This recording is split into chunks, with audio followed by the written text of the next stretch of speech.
Imyaka itanu iraheze abakenyezi n'abigeme b'abarundikazi bahagurutse bakiyamiriza ihonyangwa ry'agateka kazina muntu n'ihonyangwa ry'ibwirizwa shingiro ry'igihugu cacu. Cari igihe kitoroshe ariko igihe nizeye ko kizogira insiguro ikomeye mu buzima bw'igihugu cacu.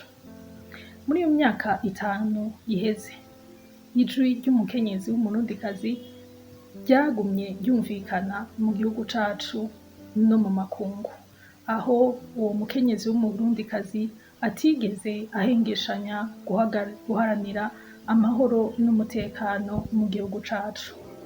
Uno musi rero n'akaryo keza ko gusubira kwibutsa abarundi yuko uwo mutekano n'ayo mahoro tutarabishikira nk'uko twavyipfuza.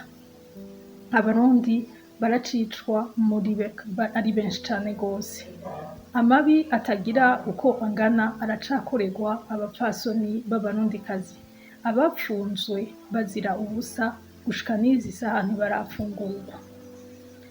Twibuke yuko ari ugushira hamwe inguvu zacu twese bizotuma vy'ukuri dushika kuri iyo hinduka rirama, kuri iryo hinduka rihagaze ku buntu, kuri iryo hinduka rigana ku gihugu kirangwa n'iteka n'itekano.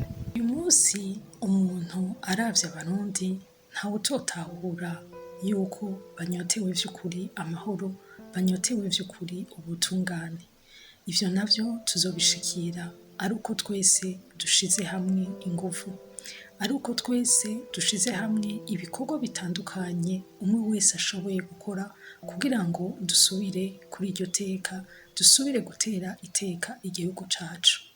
Ikintu gikomeye gikuru dutegerezwa kumenya nuko umwe wese ashoboye, nuko umwe wese afise agacumu k'ubumwe ashobora guterera kugira ngo dusubire ku gihugu kirangwa n'amata n'ubuki.